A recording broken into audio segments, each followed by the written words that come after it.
The wealthy businessman never noticed the young servant watching him each day. But when the boy finally spoke to his wife, the evidence he had collected made her blood run cold. Marcus's hands trembled as he arranged the silver forks on the crisp white tablecloth. The crystal chandelier above cast sharp reflections across the polished utensils, making spots of light dance across his dark skin. He blinked, trying to focus on the task. 1 inch from the edge of the table. Everything had to be perfect for the Wellingtons' dinner party. "Boy, make sure those settings are straight," Mrs. Peterson, the head housekeeper, called from across the dining room. Her sensible shoes clicked against the hardwood floor as she inspected the preparations. "Yes, ma'am," Marcus replied, his voice barely above a whisper. At 12 years old, he was the youngest staff member in the Wellington mansion, and he couldn't afford mistakes. Not when his mom needed the medicine he bought with his wages. The grandfather clock in the hall struck 6, its deep chimes echoing through the mansion. Marcus quickened his pace. The guests would arrive at 7, and Mr. Wellington hated delays. "Marcus!" Mrs. Wellington's voice made him jump. She stood in the doorway, elegant in her cream-colored evening dress, pearls gleaming at her throat. "Would you please bring fresh flowers from the conservatory? These look a bit wilted." "Right away, Mrs. Wellington." Marcus hurried toward the conservatory, passing through the kitchen where the smell of roasting meat made his stomach growl. He hadn't eaten since breakfast, but there was no time now.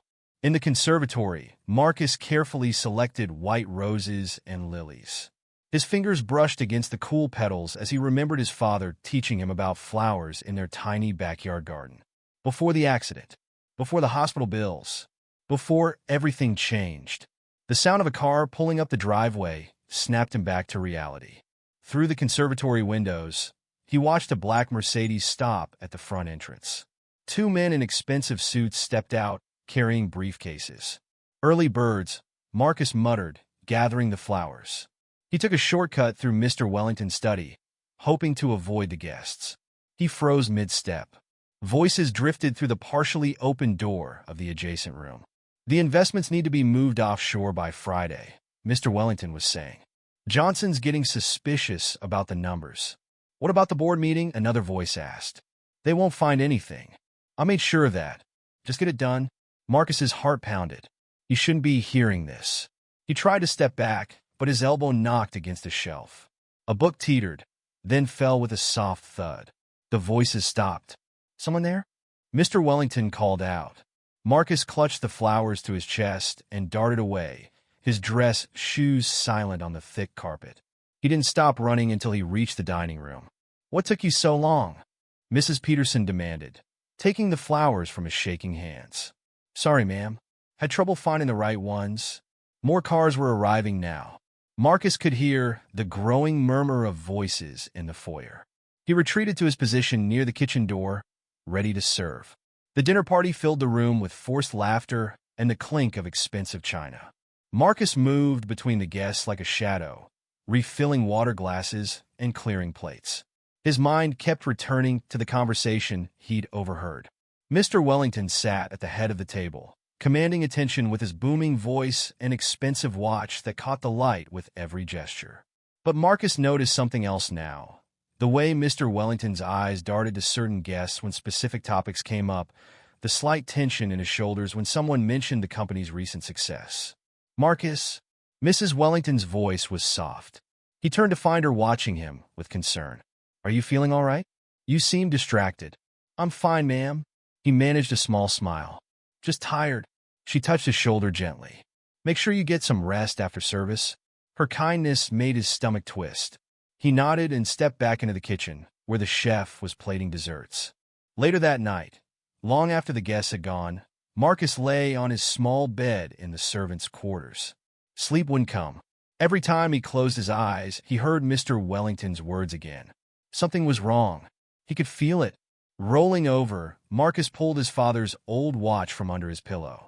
The face was cracked, and it hadn't worked since the day of the accident, but he kept it close anyway. "What would you do, Dad?" he whispered into the darkness. The watch offered no answer, but Marcus knew he couldn't ignore what he'd heard. Not when Mrs. Wellington had been so kind to him. Not when his mother's medicine depended on this job. Tomorrow, he decided. Tomorrow he would pay closer attention. Maybe he was wrong about what he'd heard. Maybe there was an explanation. But as Marcus finally drifted off to sleep, the knot in his stomach told him this was just the beginning. Through his window, the lights of Boston twinkled in the distance, indifferent to the secret that now weighed on a 12-year-old boy's shoulders.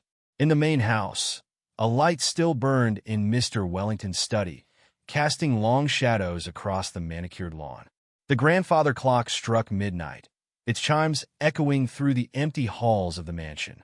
Another day was beginning, and with it, the burden of knowledge grew heavier in Marcus's young heart. The morning sun hadn't yet cleared the Boston skyline when Marcus started his duties. His shoes squeaked against the kitchen's tile floor as he helped prepare breakfast, but his mind kept wandering back to last night's overheard conversation. "You're burning the toast," snapped Mrs. Peterson, yanking the bread from under the broiler. "That's the second batch this morning. What's got into you, boy?" "Sorry, Mrs. Peterson." Marcus grabbed fresh bread, his hands moving automatically. Through the kitchen window, he watched Mr. Wellington's car pull out of the driveway, tires crunching on gravel. "The master's got an early meeting," Mrs. Peterson said, noticing his gaze. "Mrs. Wellington wants breakfast in the sunroom today. Don't mess it up." Marcus carried the breakfast tray with trembling hands. Mrs. Wellington sat at the small table, morning light catching her pearl earrings. A newspaper lay folded beside her plate. "Good morning, Marcus," she smiled, looking up from her phone. "Terrible business about Johnson and Associates, isn't it?" Marcus nearly dropped the tray. "Ma'am?" She tapped the newspaper. "Their CFO resigned suddenly. Health reasons, apparently." She frowned. "Strange, though. Tom Johnson was at dinner just last night, looking perfectly healthy. Would you like coffee, ma'am?" Marcus managed his throat dry. "Yes, please." She watched him pour, her eyes kind. "How's your mother doing?" "Better, thank you." He set the cup down carefully. "The new medicine helps?" "I'm glad to hear that." She touched his arm. "You know you can always come to me if you need anything, right?" Marcus nodded, unable to speak. The weight of what he'd heard pressed against his chest like a stone. Later that morning, while dusting the study, Marcus heard voices from Mr. Wellington's private office. He slowed his movements, straining to listen. "The Johnson situation is handled," a man was saying. "But we need to move faster with the other accounts." "Keep your voice down," Mr. Wellington hissed. "These walls aren't as thick as you think." Marcus's duster brushed against a folder on the desk, knocking it to the floor. Papers scattered across the carpet. As he scrambled to collect them, his eyes caught fragments of text. Offshore accounts, undisclosed assets, transfer authorization. The office door opened. Marcus shoved the papers back into the folder just as Mr. Wellington emerged. "What are you doing in here?" His voice was sharp. "Cleaning, sir. I'm sorry about the mess." Marcus clutched the duster like a shield. Mr. Wellington stared at him for a long moment. "Make sure everything's exactly where you found it." "Yes, sir."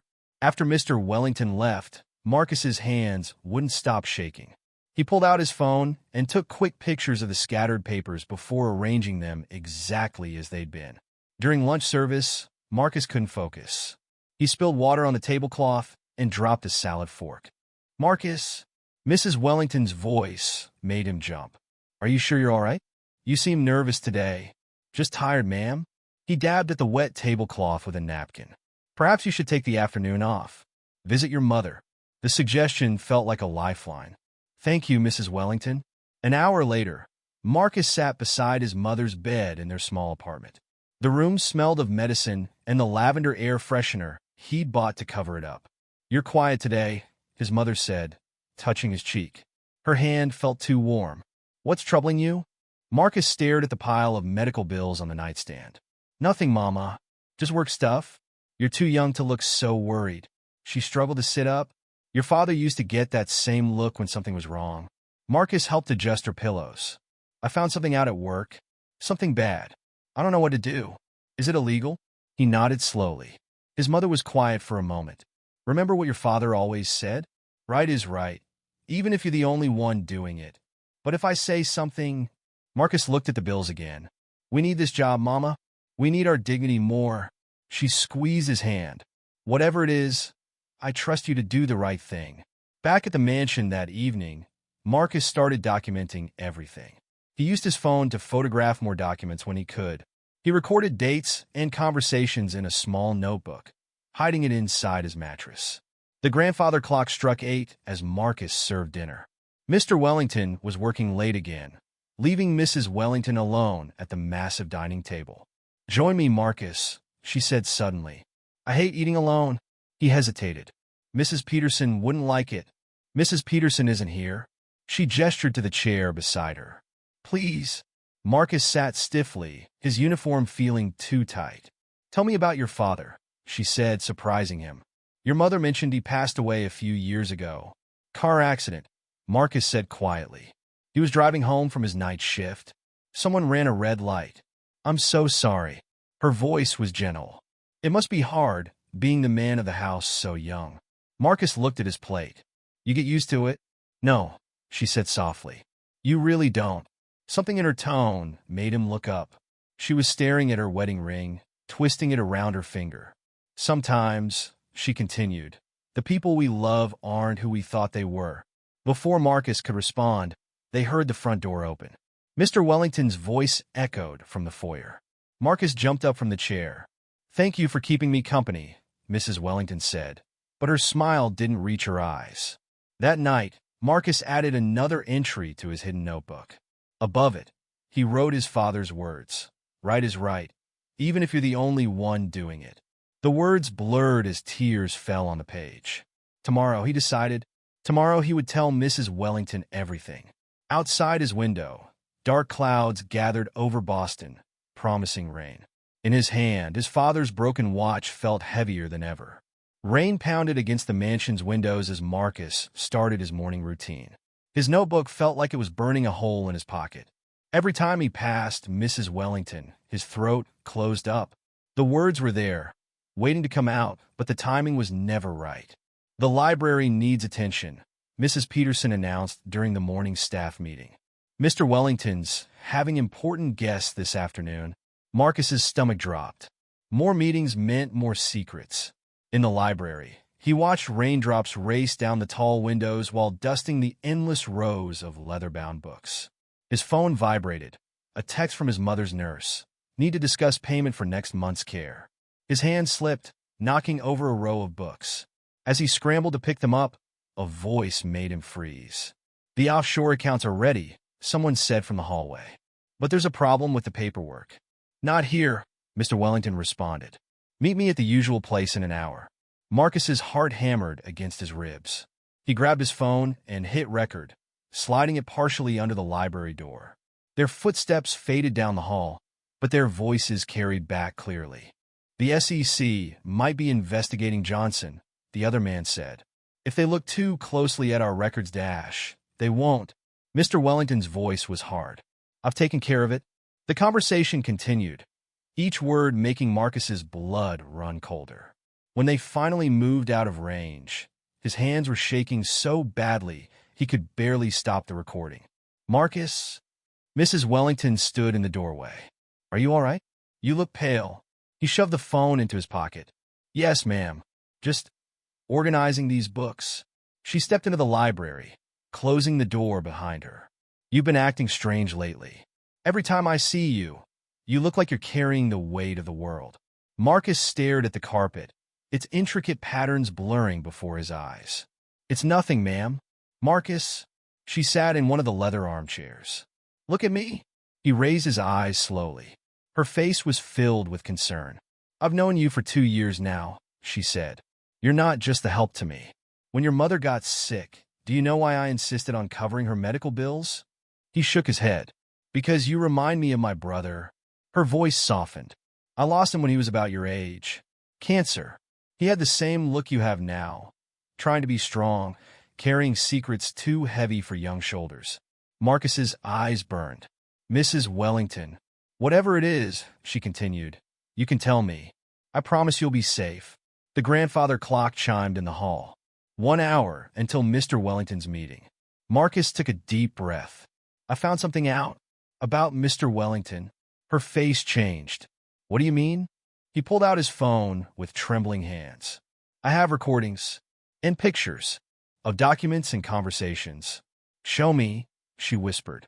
For the next 20 minutes, Marcus played the recordings, showed her the photos of documents, explained everything he'd seen and heard over the past days. With each revelation, Mrs. Wellington's face grew paler. "That's why Johnson resigned," she said finally, her voice barely audible. "And the missing money from the charity foundation." "I'm sorry," Marcus said. "I didn't know what to do. If I lose this job, my mama's medicine—" "Oh, Marcus." She pulled him into a sudden hug. He felt her tears on his shoulder. "You brave, brave boy. You did the right thing." The library door opened. Mr. Wellington stood there, briefcase in hand.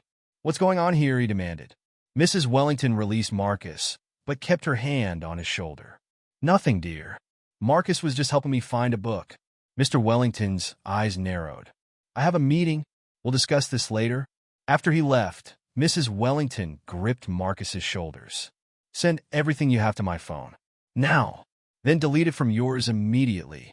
"But Dash, trust me," she said. "I'll protect you and your mother. I promise. But right now, you need to be safe." Marcus forwarded everything, then deleted the originals with shaking fingers. "Go home early today," she said. "Stay with your mother. I'll handle this." "What are you going to do?" She touched her pearl necklace, her jaw set. "What I should have done a long time ago." That night, Marcus lay in bed listening to sirens in the distance. His phone stayed silent, but he couldn't sleep. The image of Mrs. Wellington's face when she heard the recordings kept playing in his mind. He'd done the right thing. So, why did his stomach feel like it was tied in knots? In the darkness, he whispered to his father's watch. "I did it, Dad. I told the truth." The watch ticked silently in response, broken as the day his father died.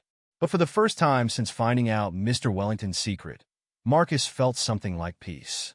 Tomorrow would bring consequences. But tonight, the truth was finally out.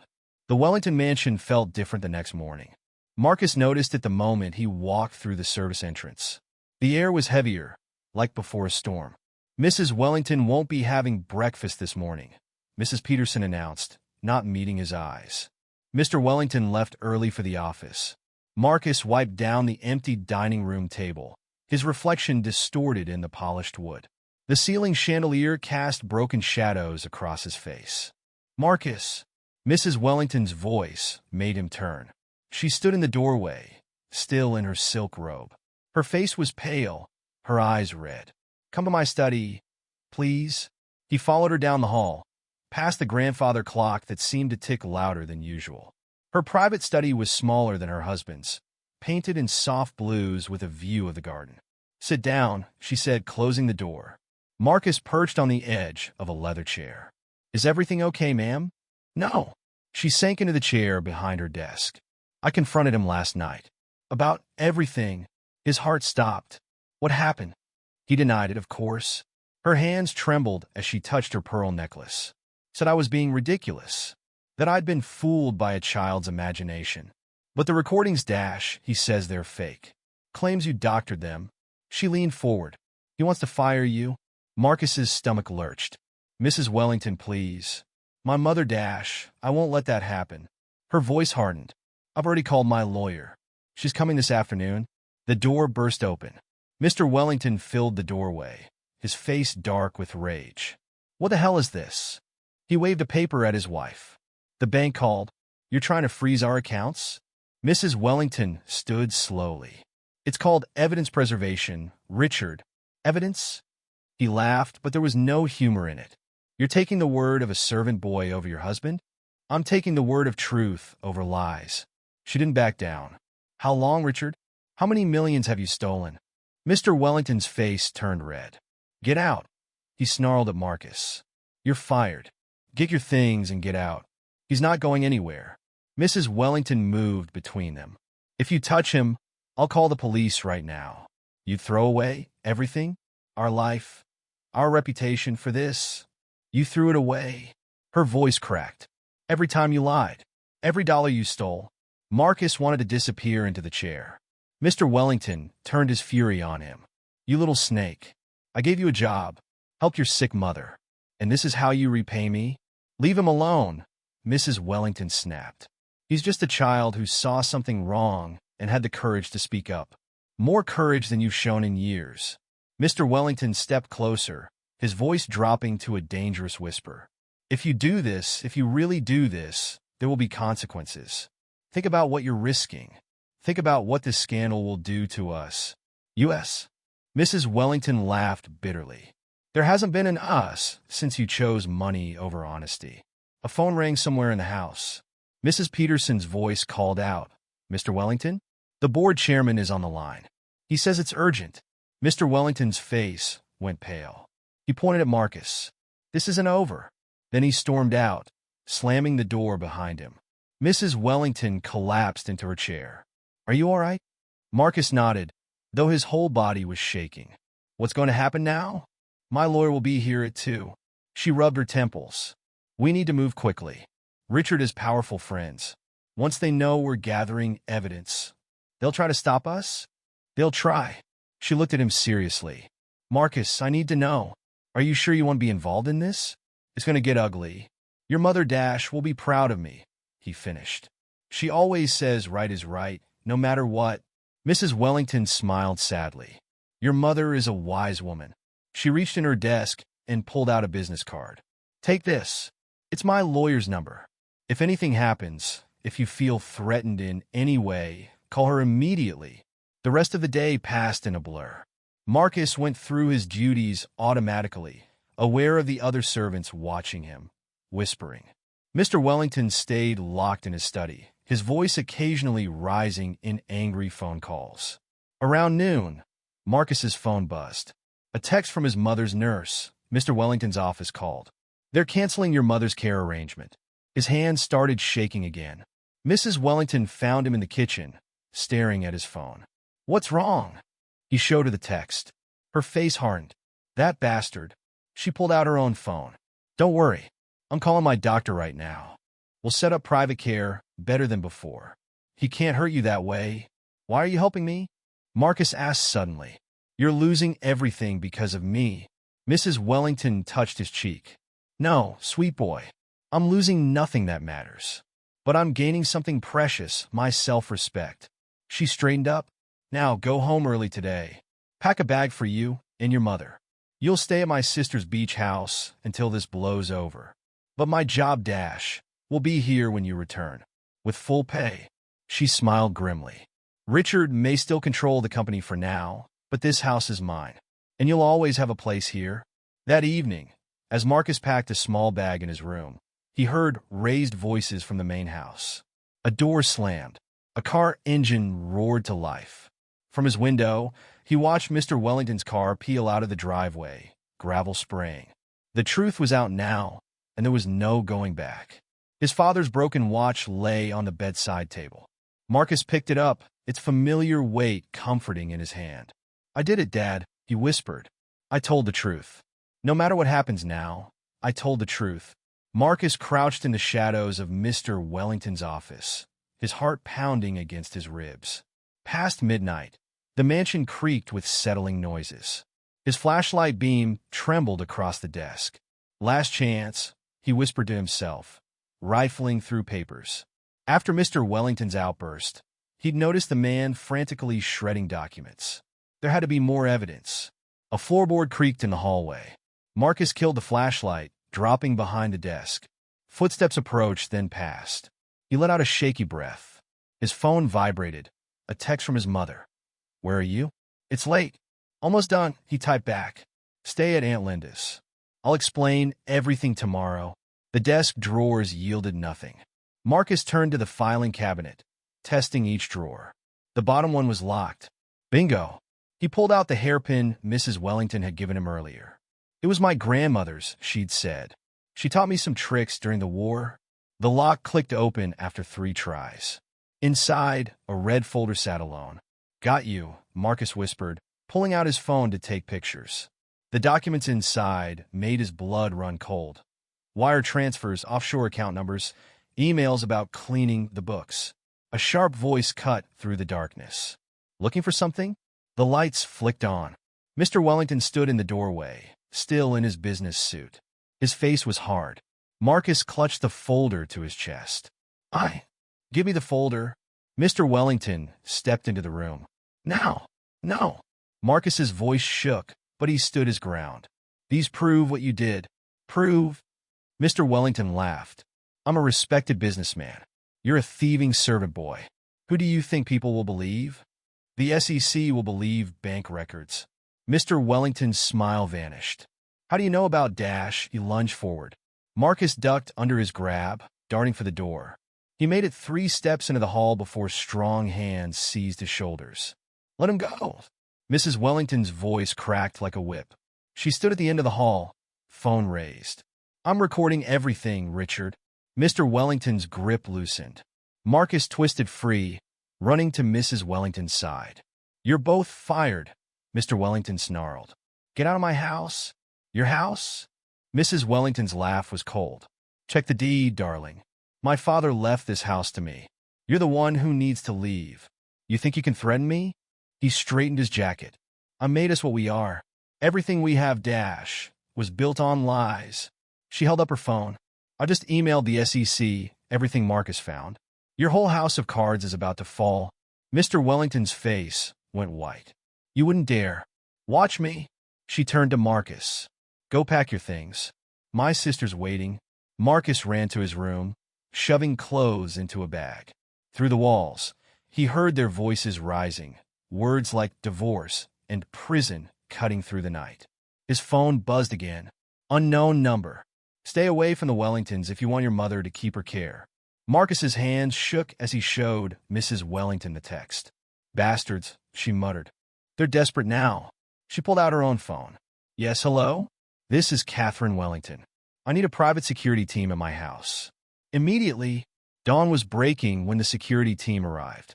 Men in dark suits positioned themselves around the mansion. Pack up your office, Richard, Mrs. Wellington said. You have 1 hour. Mr. Wellington slammed his study door. The sounds of drawers being yanked open echoed through the house. Marcus watched from the kitchen as Mrs. Wellington's lawyer arrived, clutching a thick folder of papers. More cars pulled up, men in suits with FBI badges. You did the right thing, Mrs. Peterson said suddenly beside him. He jumped. The housekeeper's stern face had softened. Your father would be proud. You knew him? She nodded. He used to deliver our groceries. Honest man. Like his son. Running footsteps interrupted them. A security guard burst in. Mrs. Wellington's office. Now, they found Mr. Wellington trying to access her computer, face desperate. 2 FBI agents grabbed his arms. Richard Wellington. One began. You're under investigation for securities fraud, money laundering dash. You'll regret this. He spat at Marcus. Both of you will regret this. Mrs. Wellington stepped between them. The only regret here is mine. For not seeing you sooner for what you really are. After they let him out, Marcus sank into a chair. What happens now? Now! Mrs. Wellington sat beside him. Now we protect the truth. No matter what. His phone buzzed one last time. A text from his mother. The nurse told me everything. I love you, my brave boy. Marcus looked at Mrs. Wellington. Will he really go to prison? Probably. She squeezed his hand. The evidence is overwhelming. But his friends will try to fight back. That's why you and your mother need to stay safe until this is over. Through the window, Marcus watched the FBI car pull away, Mr. Wellington in the back seat. The morning sun cast long shadows across the mansion's lawn. The grandfather clock struck 6, its chimes echoing through the changed house. A new day was beginning, and nothing would ever be the same. The beach house windows rattled with each crack of thunder. Marcus sat at the kitchen table, staring at his phone. 3 days had passed since Mr. Wellington's arrest, and the storm outside matched the chaos unleashed in its wake. More tea, honey? His mother pressed a warm mug into his hands. She looked better here, away from their cramped apartment. Sea air had brought color to her cheeks. Thanks, Mama. He scrolled through another news article. Wellington Financial under investigation. CEO faces multiple charges. You shouldn't read those. His mother took the phone. Mrs. Wellington said to stay off the news. A knock at the door made them both jump. Marcus's hand tightened on the mug. It's just me. Mrs. Wellington's sister Rachel stepped in, shaking rain from her umbrella. Though we have a situation, she dropped a stack of papers on the table. Headlines screamed about scandal and fraud. One photo showed Marcus entering the mansion. "They found out about you," Rachel said. "Someone leaked your name to the press." Marcus's stomach dropped. "Does Mrs. Wellington know?" "She's handling it." Rachel's phone buzzed. "Speaking of," she answered, putting it on speaker. "Marcus?" Mrs. Wellington's voice crackled. "Are you there?" "Yes, ma'am." "Listen carefully. Richard's lawyers are claiming you planted evidence. They're trying to discredit you." His mother gripped his shoulder. "He's just a child. They can't dash, they can try," Mrs. Wellington cut in. "But we have proof. The timestamps on the files, the security footage. Marcus, I need you to do something brave again." Thunder crashed outside. "What is it?" "The DA wants your official statement. Today. A car's coming to pick you up." Marcus looked at his mother. She nodded slowly. "Okay," he said. "I'll do it." The district attorney's office smelled like coffee and paper. Marcus sat in a leather chair too big for him, facing a camera and 3 serious-looking people.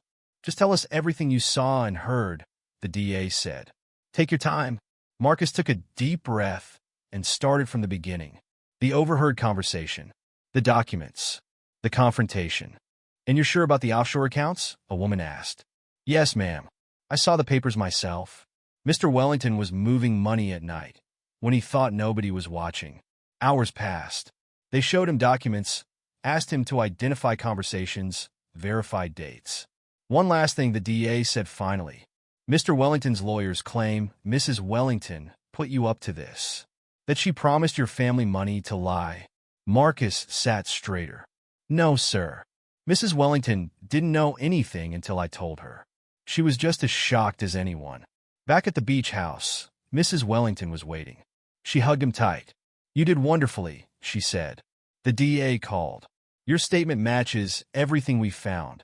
"What about the press?" his mother asked. "Those articles are being handled." Mrs. Wellington's eyes hardened. "I've called every editor who published Marcus's name. Reminded them about laws protecting minor witnesses." Marcus's phone buzzed. "Another unknown number. We know where you are. Drop the charges or else." Mrs. Wellington read it over his shoulder. "That's it. You're moving to the lake house. More secure, further out." "But school," Marcus started. "Can wait. Your safety can't." That night, as they packed again, Marcus found his father's watch at the bottom of his bag. He wound it absently, a habit he couldn't break.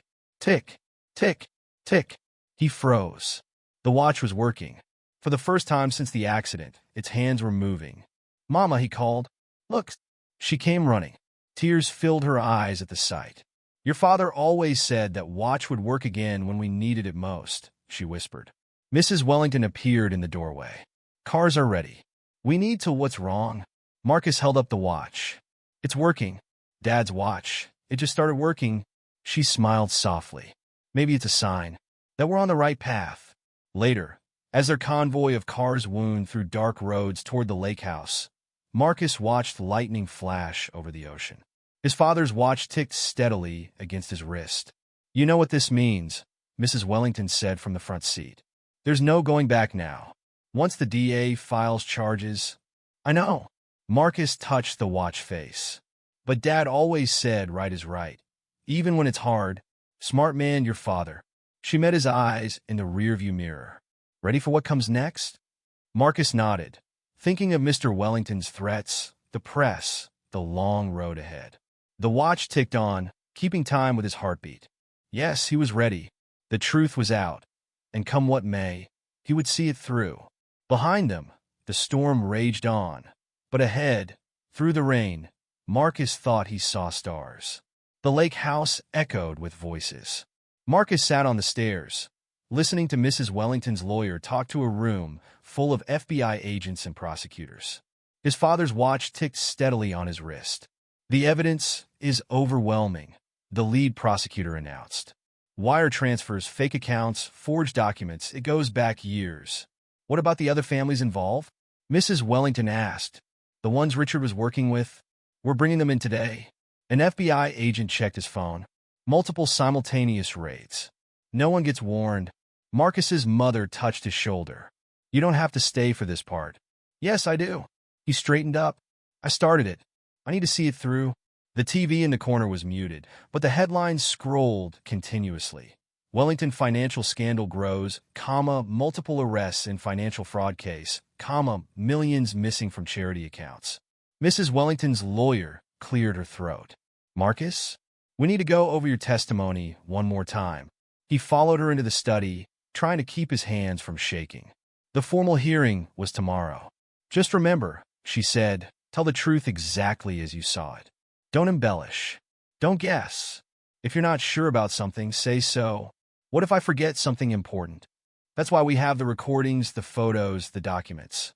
Your testimony just connects the pieces. A commotion outside interrupted them. Rachel burst in. Turn on the news. Now. The TV sprang to life.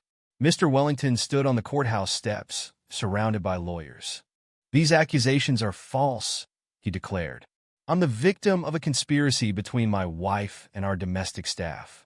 The so-called evidence was planted. Mrs. Wellington shut it off. Enough. We knew he'd try this. Marcus's phone buzzed. A text from an unknown number. Last chance, kid. Change your story tomorrow, or your mother's medical records go public. His hand started shaking again. Mrs. Wellington read the message over his shoulder. That's witness intimidation. She turned to the FBI agents. Another threat. Added to the file. The lead agent nodded. We're monitoring all communications. They're getting desperate. They should be, Mrs. Wellington's lawyer said. The SEC just froze all remaining accounts. No one's getting paid anymore. Marcus wandered to the window. Rain pelted the lake's surface, creating endless ripples. Like the truth, he thought. One small drop, and the effects spread everywhere. Marcus! Mrs. Wellington joined him. Are you ready for tomorrow? What if they don't believe me? They will. She touched his father's watch. Because the truth has a way of making itself heard. The courtroom the next morning was packed. Marcus straightened his tie, a new one Mrs. Wellington had bought him. Mr. Wellington sat with his lawyers, not looking at anyone. Please state your name for the record. Marcus leaned into the microphone. Marcus James Thompson. And how old are you, Marcus? 12, sir. Tell us about your employment at the Wellington residence. Marcus took a deep breath and started his story. With each word, his voice grew stronger. He described the overheard conversations, the documents he found, the threats that followed. Mr. Wellington's lawyer stood up. You expect us to believe a child noticed all this? That you just happened to be in the right place at the right time? No, sir. Marcus met his eyes. I was in the right place because I was invisible to you. All of you. You never noticed the staff. Never thought we were paying attention. The lawyer faltered. And Mrs. Wellington never prompted you? Never suggested what to look for. Objection. Mrs. Wellington's lawyer called. Asked and answered in previous testimony. Sustained. The questions continued for hours. Marcus's throat was dry, but he didn't falter. The truth was simple. It was keeping it hidden that had been hard. During a break, he found Mrs. Wellington in the hallway. You're doing great, she said. Just one more session. Mr. Wellington keeps staring at me. He's scared. She straightened his tie. He never thought a 12-year-old boy would bring down his empire. The afternoon brought more revelations. Other employees testified about suspicious meetings. Bank officers confirmed the fraudulent transfers. The evidence mounted, undeniable now in the harsh courtroom light. Finally, the judge called an end to the day's testimony. As they left the courthouse, reporters shouted questions. How does it feel to be the whistleblower? Did Mrs. Wellington put you up to this? Are you afraid of retaliation? Marcus kept his head down until they reached the car. His mother was waiting inside. My brave boy, she whispered, hugging him tight. Your father would be so proud. That night, back at the lake house, Marcus sat on the dock. The rain had stopped, leaving the lake mirror smooth. Stars reflected on its surface, countless points of light. Mind if I join you? Mrs. Wellington settled beside him. Do you think it's really over? The hard part is, she looked at the stars. The court will take months to sort everything out. But the truth is out now. That's what matters. What happens next? Well, she smiled. First, you're going back to school. Then, if you want, there's still a place for you at the mansion. Different job, though. More responsibility. Really? Really? She squeezed his shoulder. You've earned it. His father's watch ticked steadily, marking each moment of this new beginning. Above them, a shooting star traced a bright line across the sky. Make a wish, Mrs. Wellington said. Marcus closed his eyes, but he didn't wish for anything.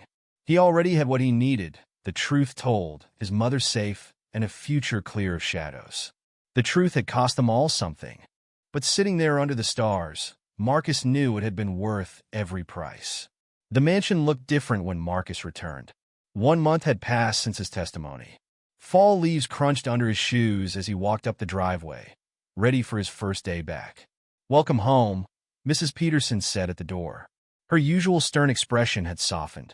"Your new office is ready." "Office?" Marcus stopped. "I thought Mrs. Wellington's orders. You're assistant house manager now." The other staff watched him pass, nodding respectfully. No more whispers, no more sideways looks. He wasn't just a kitchen boy anymore. His office was a converted sitting room near Mrs. Wellington's study. A desk faced the window, sunlight streaming across its polished surface. "Is it too much?" Mrs. Wellington appeared in the doorway. "I could find you something smaller." "No, ma'am. It's perfect." He set his father's watch on the desk. It hadn't stopped running since that night at the beach house. The news just came in. She held up her phone. Richard took a plea deal. 10 years, plus full restitution. Marcus sank into his chair. 10 years. Could have been worse. Some of his associates got 20. She sat across from him. The charity foundation is being restructured. New board, new oversight. No more missing money. A knock at the door interrupted them. "Ma'am?" A maid looked nervous. Reporters at the gate again. Mrs. Wellington sighed. "Send them away. We've said everything that needs saying." The headlines had finally started to fade. "Boy whistleblower brings down financial empire" had given way to newer scandals. But reporters still came, hoping for more details. "Your mother's settled into the new apartment?" Mrs. Wellington asked after the maid left. Marcus nodded. Part of the restitution deal included proper housing and permanent medical care for his mother. No more cramped rooms, no more worrying about bills. "She's doing better. The new doctor's help." "Good." Mrs. Wellington stood. "Now, ready to learn your new duties?" The day passed in a blur of schedules, staff meetings, and inventory lists. Marcus took notes carefully, determined to prove himself worthy of the promotion. During lunch break, he found a quiet corner to call his mother. "How's your first day?" she asked. "Different, but good." He watched leaves spiral past the window. "Dad would have liked it here. He'd be proud, baby. So proud." After lunch, Mrs. Peterson showed him the house accounts. "You'll help manage the staff budget," she explained. Mrs. Wellington insisted. Said there's no one she trusts more with numbers. Marcus looked at the spreadsheets, remembering different numbers, different accounts. "I won't let her down." "Course you won't." Mrs. Peterson squeezed his shoulder. "You never have."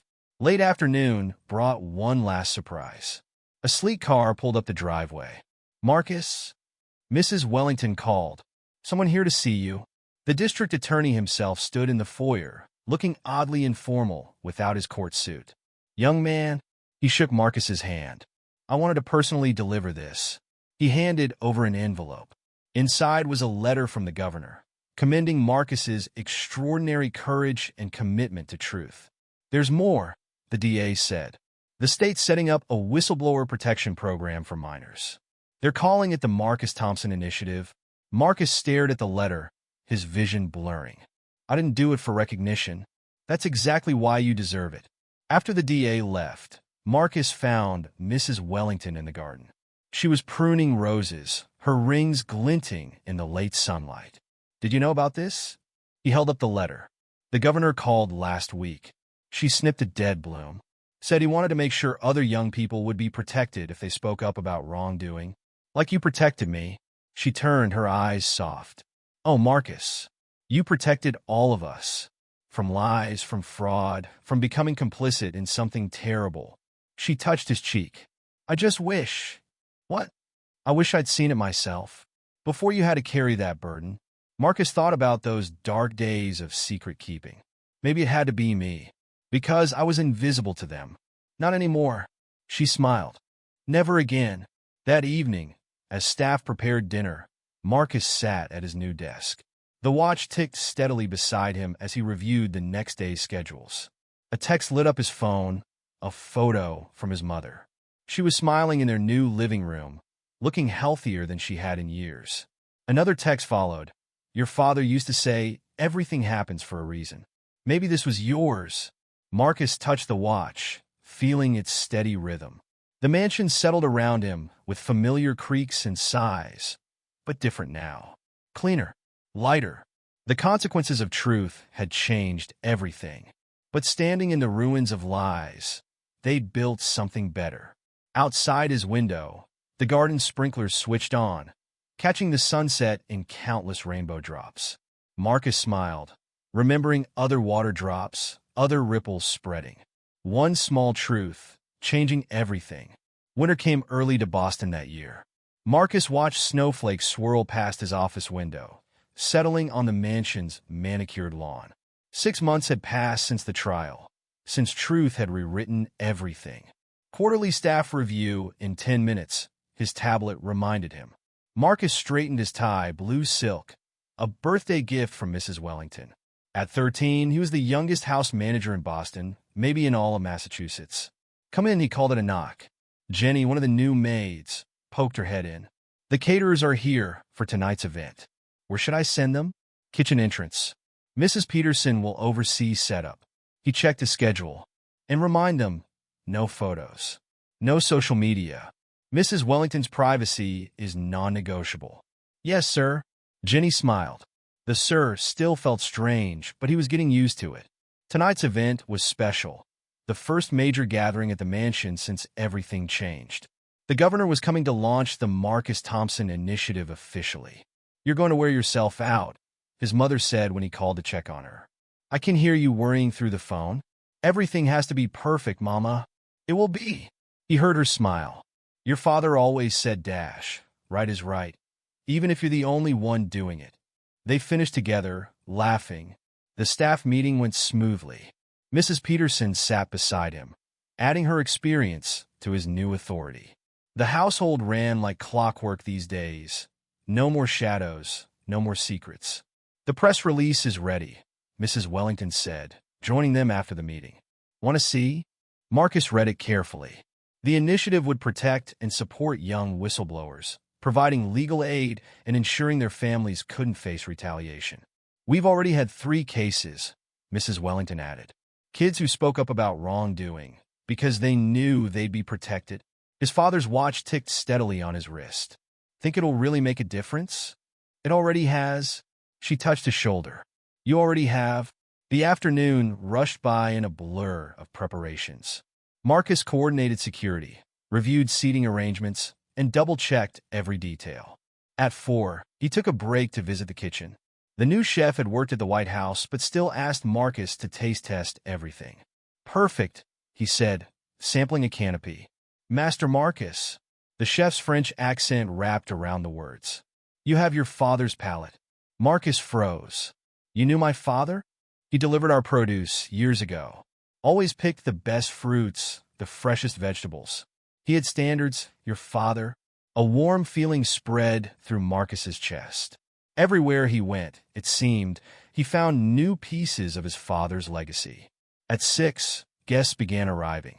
Marcus watched from his office window as expensive cars pulled up. Senators, judges, business leaders. All here because a kitchen boy had spoken up. Ready? Mrs. Wellington appeared in his doorway, elegant in dark blue silk. Almost. He straightened his tie one last time. Your mother's car just arrived. And Marcus? Thank you. For what? For reminding me what courage looks like. The ballroom glittered with candlelight. Marcus stood near the back, watching his mother charm a Supreme Court justice. She looked beautiful in her new dress, healthy and strong. The governor's speech was brief but powerful. Truth, he said, often comes from unexpected places. Sometimes it takes a child to remind us of our moral compass. Later, as servers circulated with champagne and sparkling cider, Marcus slipped away to his father's favorite spot, the conservatory. The night pressed cold against the glass, but inside, tropical plants created eternal summer. I thought I'd find you here. He turned. Mrs. Wellington joined him on the bench, careful of her silk dress. Overwhelmed, she asked. A little? He touched his father's watch. I keep thinking, what if I hadn't said anything? What if I just kept quiet? But you didn't. She took his hand. You chose truth, even when it was hard, even when it was dangerous. That's what makes you special, Marcus. Not your age, not the scandal, your character. Beyond the glass, snow fell harder, dancing in the security lights. The mansion hummed with voices, music, life. Mr. Wellington's appeal was denied, she said quietly. It's really over. Marcus nodded. He'd heard the news that morning. Do you ever miss him? I miss who I thought he was. She twisted her wedding ring, now worn on her right hand. But I'd rather know the truth than live with lies. His tablet buzzed, a staff question about coffee service. Marcus answered quickly, already thinking ahead to tomorrow's duties. The house runs better with you in charge, Mrs. Wellington said, watching him. Cleaner, honest, like it should be, like it will stay. She stood, brushing off her dress. Ready to go back? Marcus looked around the conservatory, at the plants his father once tended, at the stars barely visible through snow-streaked glass. He thought of the boy he'd been, frightened and uncertain, carrying the weight of secrets. That boy was gone. In his place stood someone new, someone stronger, someone who knew the power of truth. Yes, he said, standing. I'm ready. They walked back together, their footsteps echoing on marble floors. In the ballroom, the governor was announcing the initiative's first success stories. Lives changed, wrongs righted, truth prevailing. Marcus touched his father's watch one last time. Its steady ticking matched his heartbeat, marking time in a world he'd helped make better. Through the windows, snow continued to fall, covering everything in clean, bright white. A new season, a new beginning. And somewhere Marcus thought his father was smiling.